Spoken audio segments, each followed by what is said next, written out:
الله وبركاته. إن الحمد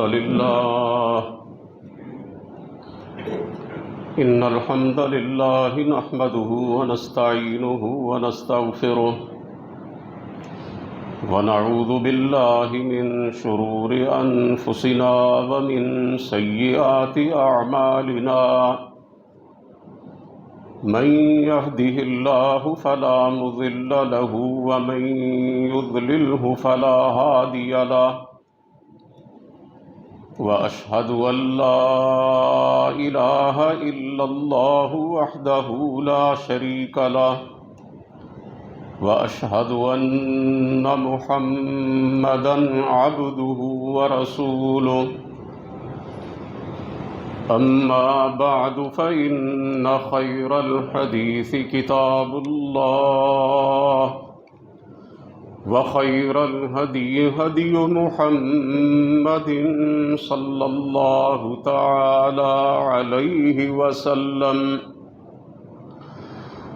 وشر الأمور محدثاتها وكل محدثة بدعة وكل بدعة ضلالة وكل ضلالة في النار.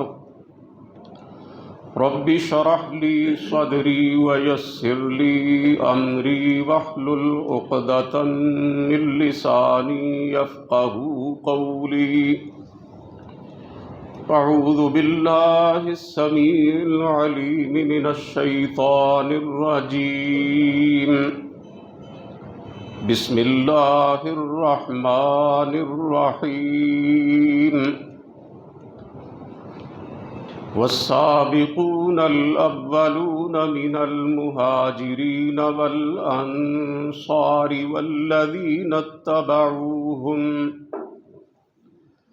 والذين اتبعوهم بإحسان رضي الله عنهم ورضوا عنه وأعد لهم جنات تجري تحتها الأنهار خالدين فيها أبدا ذلك الفوز العظيم.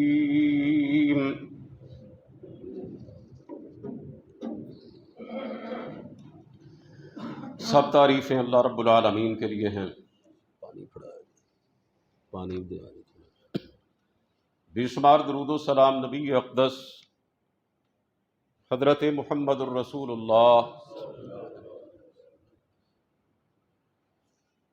صلی اللہ علیہ وآلہ وسلم کی ذات گرامی پر،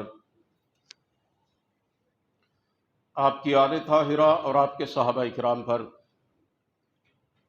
اور قیامت تک آپ کی فرما برداری کرنے والے ہر مسلمان پر اللہ کی کروڑوں رحمتیں ہوں.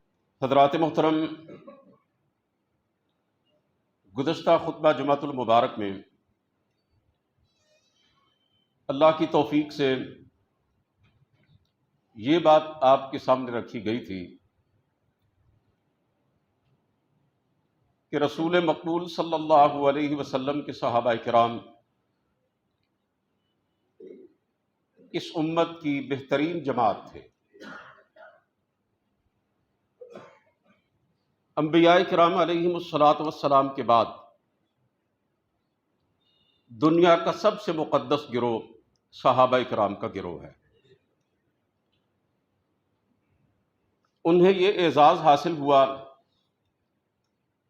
کہ انہوں نے براہ راست بغیر کسی واسطے اور وسیلے کے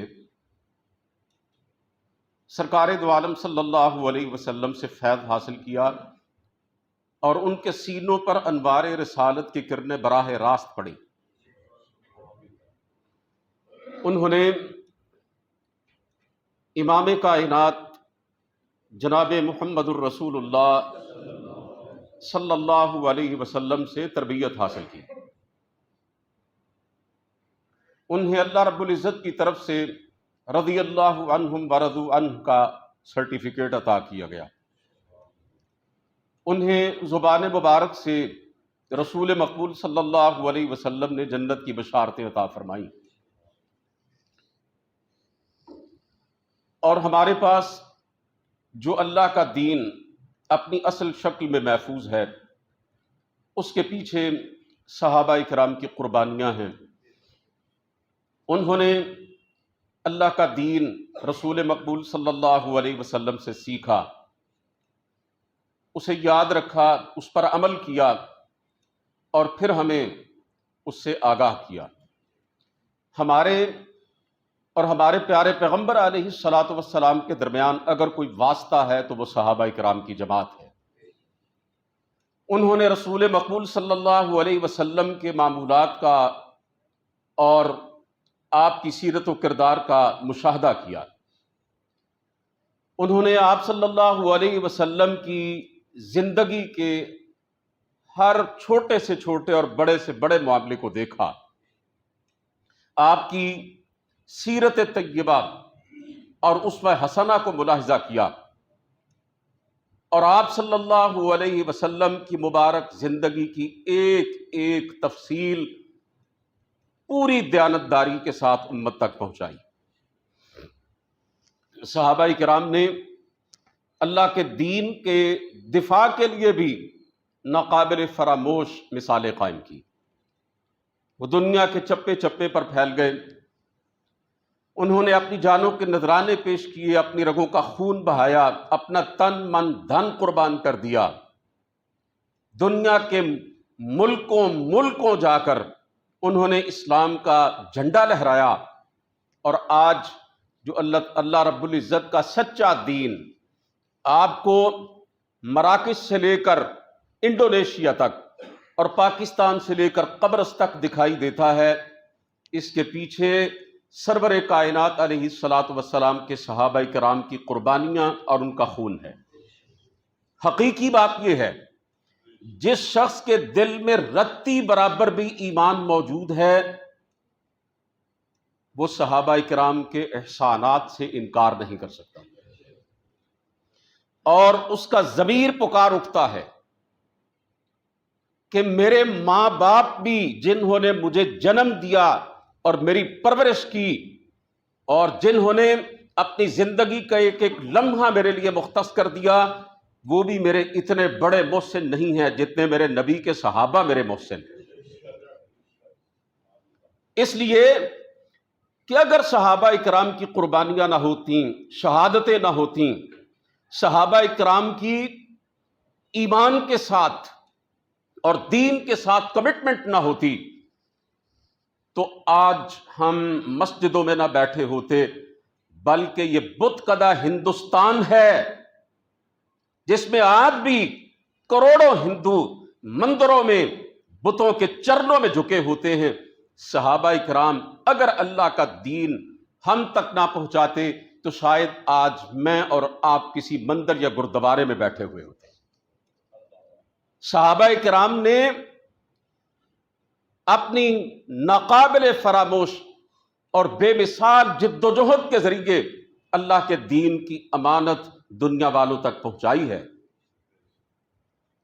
ہم ان کے احسانات کا حق ادا نہیں کر سکتے، اللہ انہیں ہماری طرف سے بہترین اجر عطا فرمائے۔ اور میرے نبی کے صحابہ دنیا کے جس خطے میں لیٹے ہیں، اللہ ان کی قبروں پر اپنی رحمتوں کی بارشیں نازل فرمائے۔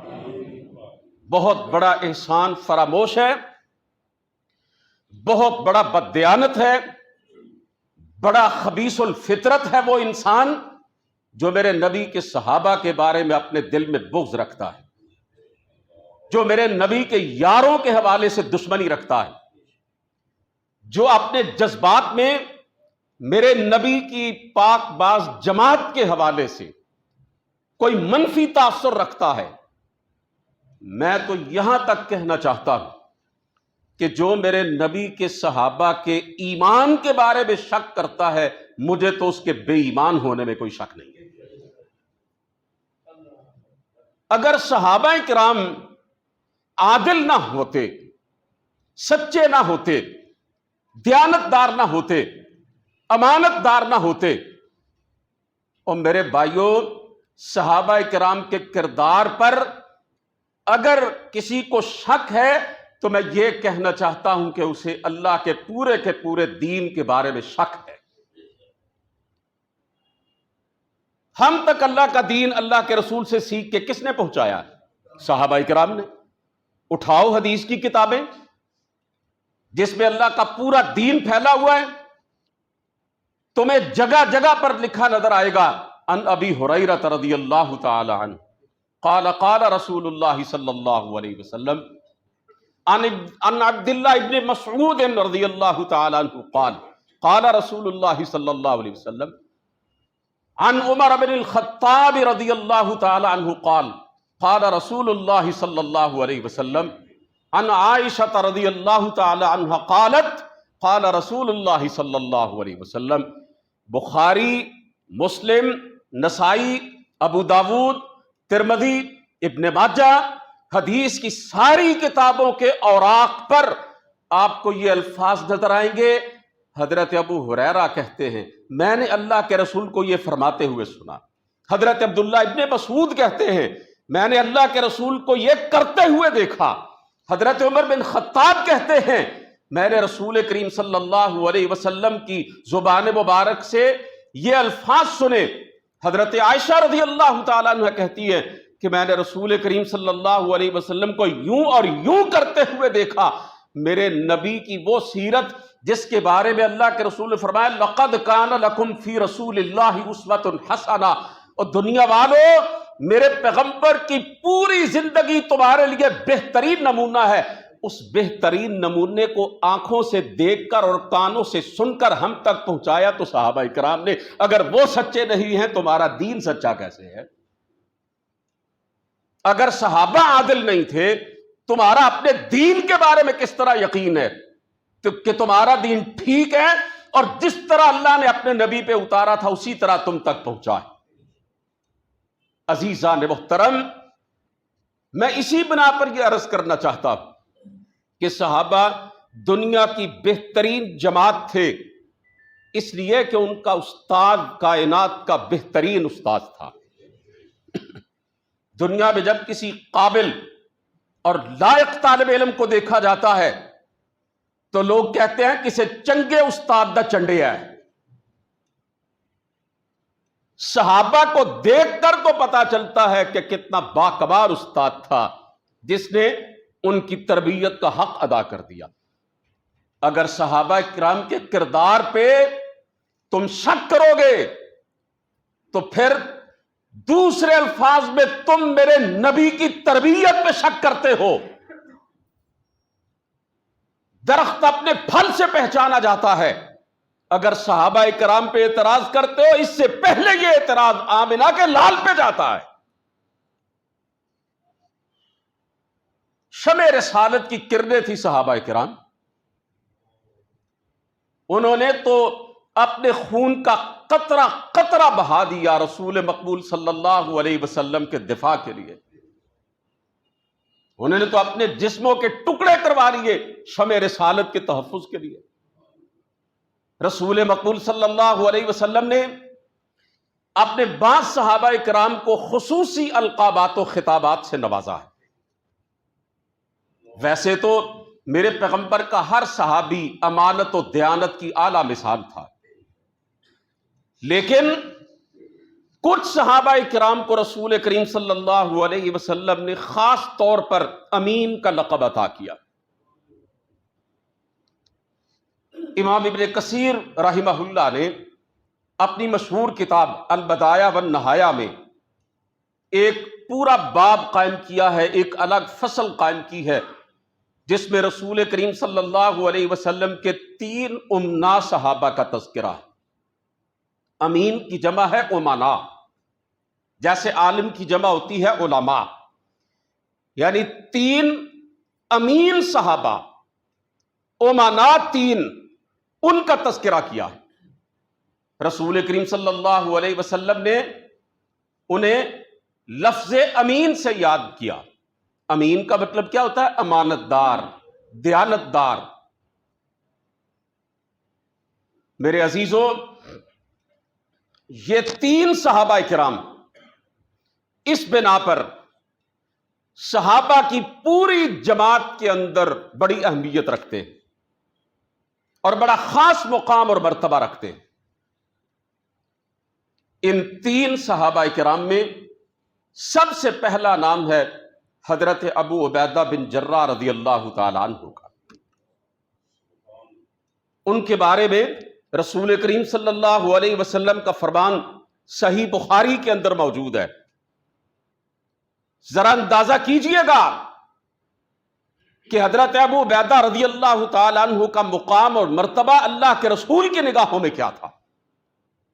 آپ نے فرمایا لِكُلِّ أُمَّةٍ أَمِينٌ وَأَمِينُ هَذِهِ الْأُمَّةِ أَبُو عُبَيْدَةَ بْنِ الْجَرَّاحِ، ہر امت کا ایک امین ہوتا ہے اور اس امت کا امین ابو عبیدہ بن جراح رضی اللہ تعالیٰ عنہ۔ نجران کا وفد رسول کریم صلی اللہ علیہ وسلم کی خدمت میں آیا اور عرض کیا کہ اپنا کوئی نمائندہ آپ ہمارے ساتھ بھیج دیں جو ہمارے معاملات کی نگرانی بھی کرے اور ہمارے اندر رہتے ہوئے آپ کی نیابت کا فریضہ بھی انجام دے۔ رسول کریم صلی اللہ علیہ وسلم نے حضرت ابو عبیدہ بن جراح رضی اللہ تعالیٰ عنہ کو اس ذمہ داری کے لیے منتخب کیا اور ساتھ ہی یہ فرمایا کہ اے نجران کے رہنے والوں، میں تمہارے ساتھ اپنے ایک ایسے تربیت یافتہ مجاہد کو روانہ کروں گا کہ جو حقیقی معنوں میں امین ہے۔ یہ رسول کریم صلی اللہ علیہ وسلم کے الفاظ ہیں۔ حضرت عمر رضی اللہ تعالیٰ عنہ کہتے ہیں میرے دل میں کبھی کسی منصب اور ذمہ داری کے لیے کوئی آرزو پیدا نہیں ہوئی تھی، میں نے کبھی نہیں چاہا تھا کہ مجھے کوئی عہدہ ملے، مجھے کوئی منصب ملے، لیکن کہتے ہیں اس موقع پر جب رسول کریم صلی اللہ علیہ وسلم نے فرمایا نجران کے رہنے والے لوگوں سے کہ میں تمہارے ساتھ ایک ایسے شخص کو روانہ کروں گا کہ جو حقیقی معنوں میں امین ہے، تو کہتے ہیں اس روز میرے دل میں یہ خواہش کروٹیں لینے لگی کہ کاش یہ ذمہ داری، یہ ڈیوٹی مجھے مل جائے، رسول مقبول صلی اللہ علیہ وسلم کے الفاظ کا حقدار میں بن جاؤں۔ اور کہتے ہیں کئی مرتبہ میں نے آپ کے چہرہ مبارک کی طرف دیکھا کہ آپ کی نظریں مجھ پہ پڑیں اور شاید میری یاد آ جائے اور آپ مجھے ان کے ساتھ بھیج دیں، لیکن کہتے ہیں حضرت ابو عبیدہ بن جراح رضی اللہ تعالیٰ عنہ کو اللہ کے رسول نے ان کے ساتھ بھیج دیا۔ عشرہ مبشرہ کے بارے میں تو آپ جانتے ہیں نا جی، وہ 10 صحابہ کرام جن کو رسول کریم صلی اللہ علیہ وسلم نے ایک ہی مجلس کے اندر جنت کی بشارت دی تھی، نام لے لے کر فرمایا تھا کہ یہ جنتی ہے، انہی میں سے ایک نام حضرت ابو عبیدہ بن جراح رضی اللہ تعالیٰ عنہ کا ہے۔ تمام غزوات میں رسول مقبول صلی اللہ علیہ وسلم کے ساتھ رہے۔ آپ نے کئی سرایا کے اندر انہیں لشکر کا امیر بنا کر بھیجا۔ جس جنگ میں اللہ کے رسول خود شریک ہوتے ہیں اسے غزوہ کہا جاتا ہے، اور جس جنگ میں آپ شریک نہیں ہوتے اپنی حیات مبارکہ میں اسے سریہ کہا جاتا ہے، اس کی جمع ہے سرایا۔ اللہ کے رسول نے کئی سرایا کے اندر حضرت ابو عبیدہ بن جراح رضی اللہ تعالیٰ عنہ کو سالار لشکر بنا کر بھیجا۔ اتنے مضبوط ایمان کے حامل تھے، ذرا تصور کیجئے گا غزوہ بدر میں حضرت ابو عبیدہ رضی اللہ تعالیٰ عنہ اپنے حقیقی باپ کو اپنی تلوار سے جہنم رسید کرتے ہیں،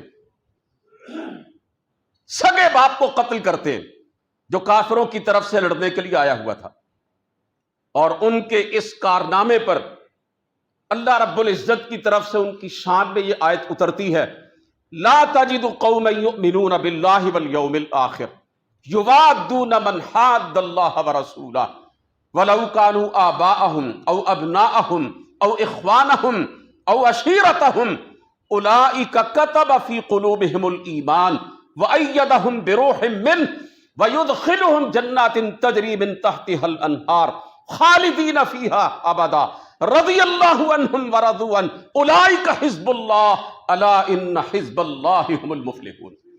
ترجمہ سماعت فرمائیے، آپ کو پتا چلے کہ صحابہ کرام کتنے خوش قسمت لوگ تھے۔ حضرت ابو عبیدہ رضی اللہ تعالیٰ عنہ کی شان میں یہ آیت اتری، اللہ فرماتے ہیں تم ان لوگوں کو جو اللہ اور اس کے رسول سے محبت کرتے ہیں کبھی ایسے لوگوں سے پیار کرتے ہوئے نہیں دیکھو گے جو اللہ اور اس کے رسول کے دشمن ہیں، خواہ وہ ان کے باپ ہوں، خواہ ان کے بھائی ہوں، خواہ ان کے بیٹے ہوں۔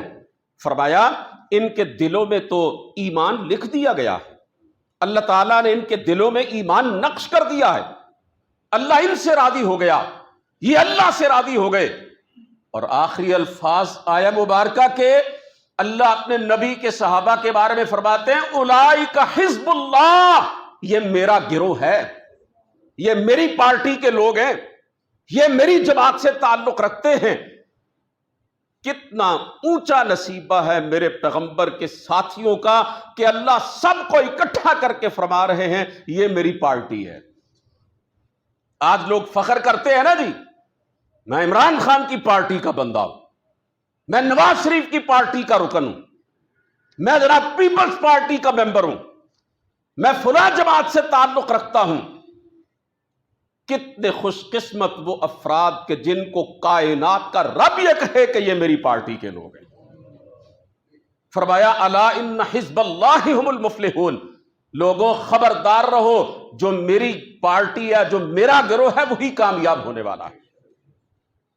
حضرت ابو عبیدہ بن جراح رضی اللہ تعالیٰ عنہ نے حضرت ابو بکر صدیق اور حضرت عمر فاروق رضی اللہ تعالیٰ عنہما کے دور خلافت میں کئی جنگوں کے اندر سپہ سالاری کا فریضہ انجام دیا۔ اللہ کی راہ کے بہت بڑے مجاہد تھے، اور ان کی قائدانہ اور عسکری صلاحیتوں کا اندازہ کرنے کے لیے یہی بات کافی ہے کہ جب حضرت عمر فاروق رضی اللہ تعالیٰ عنہ نے حضرت خالد بن ولید رضی اللہ تعالیٰ عنہ کو معزول کیا تو ان کی جگہ پہ اسلامی فوجوں کا کمانڈر حضرت ابو عبیدہ بن جراح رضی اللہ تعالیٰ عنہ کو بنایا تھا۔ روم کی جنگوں کے دوران طاعون کی وبا پھوٹ پڑی تھی، اور اس میں مبتلا ہو کر حضرت ابو عبیدہ بن جراح رضی اللہ تعالیٰ عنہ کا انتقال ہوا تھا۔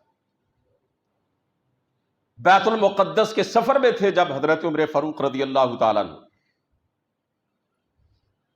جب بیت المقدس کا قبضہ لینے کے لیے، چابیاں لینے کے لیے عیسائیوں کے مطالبے پر جا رہے تھے تو راستے میں آپ نے ملک کے شام کے اندر رک کر اپنی فوجوں کے کمانڈروں کا جائزہ لیا، ان کے حالات کی خبر لی، اور پھر تبصرہ کیا کیا کہ لوگوں، میں نے دیکھا کہ اللہ کے رسول صلی اللہ علیہ وسلم کے بعد ہر بندہ کچھ نہ کچھ بدلا ہے، کسی نہ کسی حوالے سے اس کے اندر کوئی نہ کوئی تبدیلی آئی ہے، اس کے رہن سہن میں، اس کے طرز بود و باش میں، اس کی زندگی کے معاملات میں۔ لیکن کہتے ہیں خدا گواہ ہے، میں نے اللہ کے رسول کے مبارک زمانے میں جیسے ابو عبیدہ کو دیکھا وہ آج بھی ویسے کا ویسا ہے۔ کتنا مضبوط کردار کہ آمنہ کے لال کے دور میں جو سیرت اور جو کردار حضرت ابو عبیدہ کا تھا، آپ صلی اللہ علیہ وسلم کی وفات کے برسوں بعد بھی وہی کردار دنیا والوں کے سامنے پیش کر رہے۔ حضرت ابو عبیدہ بن جراح رضی اللہ تعالیٰ عنہ کی عظمت کا اندازہ آپ اس بات سے لگائیں، جب حضرت عمر فاروق رضی اللہ تعالیٰ عنہ کی شہادت ہوتی ہے، وہ ابو لؤلؤ فیروز مجوسی زہر میں بجھے ہوئے خنجروں کے کئی وار کرتا ہے، جس سے حضرت عمر رضی اللہ تعالیٰ عنہ کی انتڑیاں کٹ جاتی ہیں۔ طبیب کھجوروں کا پانی پلاتا ہے علاج کے نقطہ نظر سے، تو وہ کٹی ہوئی انتڑیوں سے باہر نکل آتا ہے۔ یوں لگتا ہے کہ جیسے اب علاج کا وقت گزر چکا ہے۔ ان حالات میں حضرت عمر فاروق رضی اللہ تعالیٰ عنہ فرماتے ہیں، لوگوں، اگر آج ابو عبیدہ بن جراح زندہ ہوتے تو میں اپنا جانشین ان کو نامزد کر کے دنیا سے جاتا۔ تصور کیجئے کیسے پائے کے آدمی تھے، کتنا اونچا مقام و مرتبہ رکھتے تھے۔ پھر ان کے بارے میں اللہ کے رسول کا فرمان سنیے، تاکہ صحابہ کرام کی عظمت آپ کے دلوں میں جاگزیں ہو جائے اور کوئی دجال آپ کو بھٹکا کر صحابہ کی عزت کے تقاضوں سے غافل نہ کر دے کہ آج کل بڑا پروپیگنڈا کیا جا رہا ہے، بہت کچھ کہا جا رہا ہے، سوشل میڈیا پر بڑی مہم چلائی جا رہی ہے، حتیٰ کہ خلفائے ثلاثہ کے بارے میں بھی ہرزہ شرائی کی جا رہی ہے، صحابہ کرام اور اہل بیت کو آپس میں لڑوایا جا رہا ہے، اور یہ تاثر دیا جا رہا ہے کہ جناب صحابہ کرام تو اہل بیت پر معاذ اللہ بڑا ظلم کرتے تھے، خلفائے راشدین نے تو اہل بیت کا حق ہی ادا نہیں کیا ہے۔ یہ جھوٹا باطل پروپیگنڈا بڑی شد و مد کے ساتھ کیا جا رہا ہے، اور میں اس حوالے سے ایک بات کہے بغیر نہیں رہ سکتا کہ ایک انجینئر مرزا محمد علی سوشل میڈیا پر بڑا مقبول ہے، نوجوان پڑھے لکھے بہت زیادہ سنتے ہیں، بڑی اچھی باتیں کرتا ہے، فرقہ واریت کے خلاف برسر پیکار ہے، میں بھی اس کی صلاحیتوں کا معترف ہوں، لیکن مجھے اس وقت بڑی تکلیف ہوتی ہے جب اس انجینئر مرزا محمد علی کی طرف سے میرے صحابہ پہ زبان تان دراز کی جاتی ہے، جب ہیلوں بہانوں سے خلفائے راشدین کے مقام کو گرایا جاتا ہے۔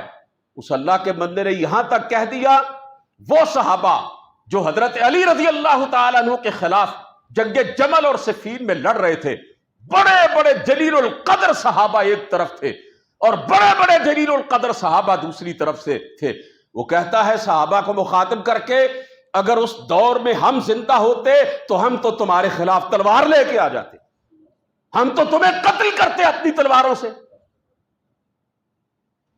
اس طرح کی باتیں اور ملفوف انداز میں، اور پھر بعض جھوٹی اور من گھڑت روایات کا سہارا لے کر اور بعض صحیح روایات کو توڑ مروڑ کر پیش کر کے صحابہ کرام کے حوالے سے ذہنوں میں زہر گھولا جا رہا ہے۔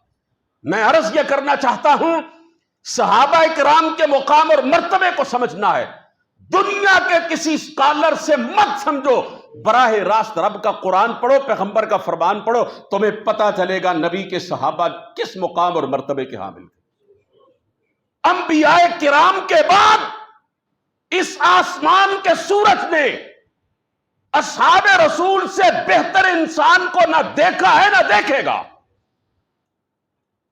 اس کائنات کی افضل ترین جماعت انبیاء کرام کے بعد میرے نبی کے صحابہ ہیں، اور بعض صحابی کی تعریف پہ بھی بڑی عجیب و غریب منطقے پیش کرتے ہیں، اپنی طرف سے ہی صحابی کی ڈیفینیشن کرتے ہیں اور اس ڈیفینیشن کے حوالے سے پھر اپنے معیار بنا لیتے ہیں کہ فلاں کو آپ رضی اللہ تعالیٰ عنہ کہتے ہیں وہ صحابی نہیں ہے، فلاں کو آپ یہ درجہ دیتے ہیں وہ تو صحابی کی تعریف میں نہیں آتا ہے۔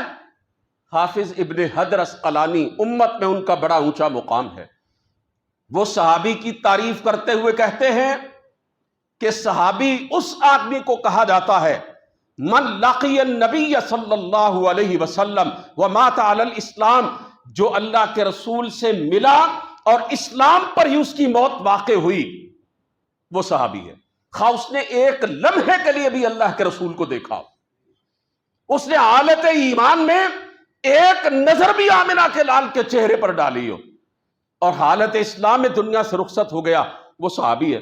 اللہ کے رسول نے فرمایا لا تمس النار من رآنی، جس نے حالت ایمان میں ایک نگاہ میرے چہرے پہ ڈال لی جہنم اس پہ حرام ہے۔ اور تم اپنی طرف سے صحابی کی تعریفیں کرتے ہو اور کسی صحابی کو درجہ صحابیت سے خارج کر دیتے ہو اور کسی کو داخل کر دیتے ہو۔ عزیزان محترم، اس باطل، مذموم اور جھوٹے پروپیگنڈے کا پردہ جب تک چاک نہیں کیا جائے گا، دین کا صاف شفاف چہرہ نوجوان پڑھے لکھے تعلیم یافتہ جو ہے ان کے سامنے نہیں آ سکے گا۔ اقامت دین کا تصور دھندلا رہا ہے، امت واحدہ کا تصور دھندلا رہا ہے، اللہ کے دین کی حاکمیت کا تصور دھندلا رہا ہے، اور کالجوں یونیورسٹیوں کے پڑھے لکھے نوجوانوں کو صحابہ کرام کے اندر جو اجتہادی اختلافات ہوئے تھے اور جو جنگیں ہوئی تھیں ان کی بنیاد پر دن رات جناب رسول مقبول صلی اللہ علیہ وسلم کے مقدس یاروں کے حوالے سے بدگمان کیا جا رہا ہے۔ نوجوان اپنی مجلس و دینی بحثوں میں الجھے رہتے، فلاں صحابی جو تھا اس کی غلطی تھی، فلاں صحابی نے اچھا کام نہیں کیا، فلاں صحابی جو تھا جناب اس نے ایسا کیا اور ویسا کیا۔ میرے بھائیوں، حالات کو سمجھو۔ اگر صحابہ کرام کے درجات تم نے خود طے کرنے اور ان کی قربانیوں کا تم نے خود ہی نتیجہ اخذ کرنا ہے، اور کسی صحابی کو کہنا معاذ اللہ وہ باطل پہ تھا، وہ تو جناب معاذ اللہ فلاں کے خلاف لڑنے چلا گیا تو اس لیے تو جہنمی ہو گیا۔ حضرات محترم، میں پھر عرض کرنا چاہتا ہوں، اس دنیا میں ماں باپ سے بڑھ کے کوئی قابل احترام نہیں ہے، لیکن میرے نبی کے صحابہ ماں باپ سے بھی بڑھ کے قابل احترام ہیں۔ اگر نبیوں کے بعد کسی شخصیت کے بارے میں سب سے محتاط گفتگو کرنی ہوگی تو وہ میرے نبی کے صحابیوں کے بارے میں ہوگی، لیکن غیر محتاط گفتگو ہو رہی ہے بعض محققین اور دانشوروں کے جملے سن کر۔ نوجوان جو ہیں وہ بدزن ہوتے چلے جا رہے۔ تو میں رسول مقبول صلی اللہ علیہ وسلم کے 3 صحابہ کرام کا تذکرہ کر رہا ہوں جن کو آپ نے امین قرار دیا، امنا صحابہ۔ ان میں پہلے حضرت ابو عبیدہ بن جراح رضی اللہ تعالی، اور دوسرے صحابی ہیں حضرت عبد الرحمن بن عوف رضی اللہ تعالی۔ ان کو بھی یہ سعادت حاصل ہے کہ رسول کریم صلی اللہ علیہ وسلم نے زبان مبارک سے جنت کی بشارت دی، عشرہ مبشرہ میں شامل ہے، قبیلہ قریش سے تعلق رکھتے، السابقون الاولون میں شامل ہیں، ابتدائی دور میں اسلام قبول کرنے والے۔ جو آیت میں نے شروع میں آپ کے سامنے پڑھی ہے اس میں اللہ رب العزت فرماتے ہیں نا والسابقون الاولون، وہ صحابہ جو اول اسلام لائے، جو اسلامی تحریک کے ہراول دستے کے لوگ تھے، ان میں سے ایک حضرت عبد الرحمن بن عوف رضی اللہ تعالیٰ عنہ۔ اللہ تعالیٰ نے ان کو بڑا نوازا تھا، بے پناہ مال و دولت عطا کیا تھا، اور انہوں نے کبھی بھی گن کر اور تول کر اللہ کے رستے میں درہم و دینار اور سونا چاندی پیش نہیں کیا تھا، بغیر گنے دیتے، بغیر تولے دیتے۔